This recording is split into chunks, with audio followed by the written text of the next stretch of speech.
What's up guys, Wallen Customs here, and today we're going to take a look at the Star Wars The Black Series speeder bike with Bike Scout. Looks pretty cool. Take a look back. This is a 6-inch version.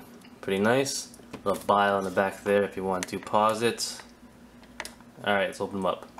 Alright guys, so here is the Scout and the bike out of the box. Let's take a look at the figure first. And the figure looks pretty nice. A nice representation from the Return of the Jedi. I think it is the same base as the Luke Skywalker figure when he's in the orange outfit for the X-Wing, but I could be wrong, but it looks like it though. But if it is, they did a great job making him his own figure of all the new additions, like the chest plate, the shoulder pads, you know, changing the bottom part over here, even the back looks pretty nice too. So I could be wrong, but it looks like it. But even if it isn't, it still is definitely a nice figure. So we get into some small details here right now. What I like a lot on this guy, the head sculpt looks pretty nice too.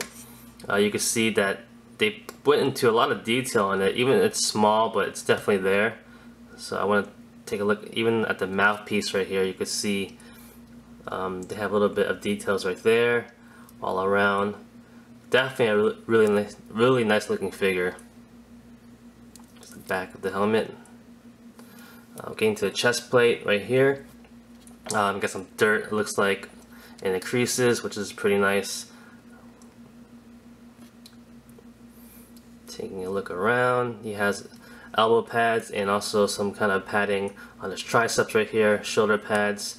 On the back here, I'm not really sure what this is, maybe some kind of oxygen tank, who knows, or something like that. The back of the belt, this really nice looking. I also like the texture on the pants. Looks pretty cool. The belt over here. In the bottom you have the knee pads and the boots, which are a little bit dirty because he's riding his bike, so it's got some dirt on it. But looks pretty nice. And over here is a gun holster. So it's a pretty decent looking figure. Like how it looks as a new, well, it's a different mold at least for the stormtroopers or sand troopers at least, which is nice. Getting into articulation really quickly, it has a ball jointed head that goes up, down, left, and right. It goes pretty up, pretty good.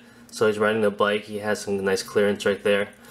Going to the shoulders, they go all around, in and out just a little bit. I believe this restricts it a little bit, his shoulder pads. Bicep swivel, 2 points at the elbow, and he has a swivel at the wrist. He also has a hinge, but it goes up and down on a different angle, not from the palm inside. It's from like the top to bottom like that. Which is, I believe, probably helps him probably get the hands into the handle of the bike, I guess. For the middle torso, he has a little bit of an ab joint, not that much, but does swivel also.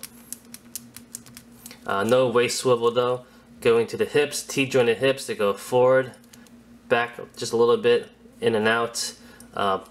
Swivel at the thigh, 2 points at the knee, boot swivel, and also at the ankle, a pivot, and a hinge. So it's pretty nice. Some good articulation there. He has good articulation the legs because you know he has to really get his legs in there for the bike. So we'll get into that right now. Alright guys, now getting into the bike itself, which is really cool because I'm a huge sucker for vehicles. One thing I do like about this is the base. The base is really cool and unique because it has ball joints and it connects to the bike by a ball joint too. By doing this, you get some nice cool poses like a sideways pose, going up, going down. Definitely really nice, really cool idea by Hasbro for doing that. I do wish a lot of other companies do it also. It's just a lot of possibilities, and they also did the other points ball joint. So if you want to bring it, you know, a little bit lower, you know, you could just switch it up. Definitely pretty cool, like that. This is the lowest it could go. There's definitely a lot of possibilities. I do like how also it's clear, so that way, you know, it's not that visible. You can still see it obviously, but it's not that visible, which is pretty cool. Definitely a nice idea by Hasbro. But getting to the bike itself, let's take a look at some nice small details. Definitely love the paint job on it. It looks really nice. You have some scuffing here and there to show that this bike has been through some stuff. But overall, nice details in the paint department, in my opinion. Let's get into some details. You can see right here the nice buttons and the switches and stuff like that. That's the back of it right here. Let's go into the bottom. Looks pretty nice too.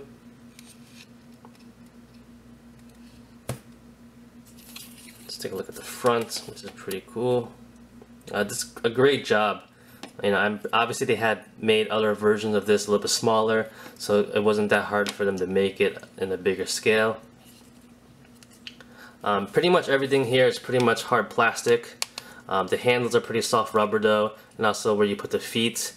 Nothing really moves except for the bottom over here where it's blasters, I believe, for the bike. It's on a swivel. But definitely really cool looking. Take a look on the other side. More scuffing on this side. Going back to the figure really quickly, I forgot to mention his blaster on the side of his ankle, which comes out. It's a pretty small looking blaster, kind of reminds me of the Noisy Cricket from Men in Black. Definitely really tiny. He doesn't really hold it the best. You just gotta get it in there. He does have a finger trigger, so you just have to put it in there like that. But it's pretty small though. I do wish he had a bigger gun, in my opinion. But it's not that bad. Now getting the figure into the bike isn't that hard. You just have to really maneuver everything around. The best way I feel like is getting his hands in first. Like so. And then you want to just bend his legs in and his ankles to get the feet in. And he has really good articulation in his legs, so you have no problem really getting his legs in. And there you go, really. Like that. You can angle his head up a little bit better. So there you go. And like I said before, you can really switch up the base to get into nice poses. So we're going to take it off right now. Make it a little bit higher at the highest right now. And you can definitely get some nice poses right there. So you angle it to the left, have him look up like that, which is pretty cool. This is definitely a really nice looking figure and a nice bike and a nice base. And I really think the base is a huge thing for this to make this a lot cooler looking. Like I said, you can get into nice poses like that. And the best part of having this in a 6-inch scale is that if you have a lot of 6-inch figures, you could put whoever you want on this bike. As you can see right here, I have Deadpool on it. He's having a lot of fun. Mine fits him pretty well, but I actually gave him new legs and arms, so he has a lot better articulation, and he could do whatever he wants, which is pretty cool. Size comparison for the speeder bike, here it is next to the Batman Dark Knight Bat Pod. Actually it fits in pretty well, pretty decent size, about the same size give or take. But the Scout actually fits in pretty nicely in the Bat Pod, ironically. He has pretty good leg articulation, so it fits in nicely over there. His head pretty much clears it, so it looks pretty nice. And for our last size comparison, here is the Scout with some other Black Series figures right here and some other Marvel figures in the back. So as you can see, he looks pretty good to me, and that's about it, guys. So thanks for watching. Like always, comment, criticize, subscribe. Do whatever you want to pay attention.